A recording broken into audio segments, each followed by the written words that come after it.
Good morning, this is News Headlines, live from Wisdom Yard Television. I am Toyosi Adeshino. The headlines. I support death penalty for corruption in Ndume. Matawale, we get it right, not rushed, EFCC. Abure seeks truce with Ajaero over NLC LP crisis. Now the news in details.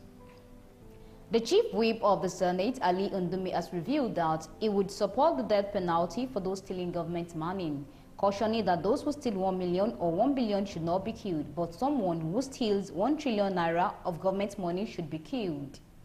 Ndume also noted that corruption in Nigeria is people-driven, admitting that politicians steal and share with the people.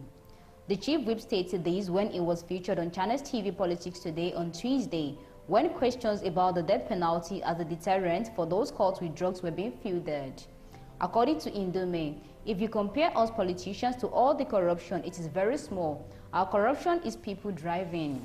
If you steal it, you will go and share it with the people. If you don't, you are not coming back for 4 years. There is no reason for stealing.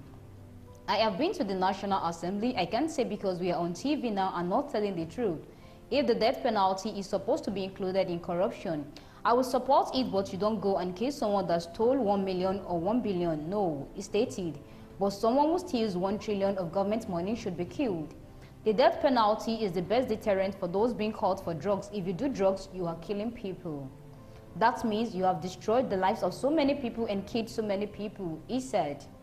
Vanguard reported that the Senate passed the National Drug Law Enforcement Agency Act (NDLEA) Amendment Bill 2024 bill, which prescribed the death penalty for persons found guilty of trading in hard drugs and narcotics. Many legal icons and CSOs have condemned the bill, noting that it is not the way out to stop drug trafficking in the country, while many clamored for strict border control. Some think that tackling the poverty rate in the country will stem the ugly tide of drug trafficking. The Economic and Financial Crimes Commission (EFCC) has reiterated its commitment to conducting a thorough investigation into the corruption allegations against the Minister of State for Defense, Bello Matawale. The spokesman of the anti-graft agency, Dele Oyewale, made a statement on Wednesday during the interface at the EFCC headquarters in Abuja between the EFCC and members of the Tinubu Youth and Women Network, a political prayer group that has been advocating for an investigation into Matawale's alleged corruption. The EFCC is investigating Matawale over allegations of mismanagement of public funds and resources during his tenure as the governor of Zamfara State from 2019 to 2023.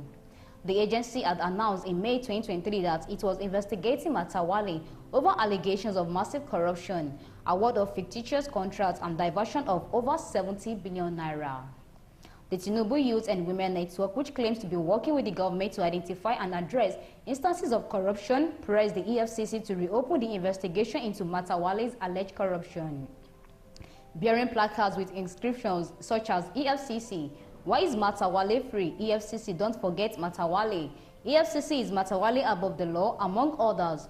The group accused the former governor of diverting billions of naira government money for projects in Zamfara State and has called for his prosecution. Presenting their demands, Comrade Aliyu Yunusa, the leader of the group, said, "We are formally requesting the Economic and Financial Crimes Commission to reopen the investigation into the corruption allegations against the former governor of Zamfara State, Bello Muhammad Matawale, who is currently State Minister of Defense." The National Chairman of the Labour Party, Julius Abure, on Wednesday appealed to the President of the Nigeria Labour Congress, Joe Ajaero, to set aside differences and work together with the party leadership. Abure spoke at his first press conference following the April 3rd fire incident that almost claimed his life at his Abuja residence, asked the union leader to put grievances aside and support the effort to rebuild the country. Both Abure and Ajaero have been at loggerheads following several attempts made by the NLC to take control of the Labour Party structure over claims that Abure was running a one-man show amid allegations of financial malfeasance. The Labour Party camp had also made a counter-claim that Ajaero was desperately seeking to evict the Abure-led National Working Committee with an ulterior motive to use the party as a transactional platform ahead of the 2027 election. Addressing newsmen at the party secretariat in Abuja, Abure described the NLC president as a friend and brother, having worked together in the trenches over the years fighting for the welfare of workers. Before the news comes to an end, listen to the headlines once again. I support the penalty for corruption in Ndume. Matawale, we get it right, not rushed EFCC. Abure seeks truce with Ajaero over NLC Labour Party crisis. Thank you for listening. I remain to your C. Additional.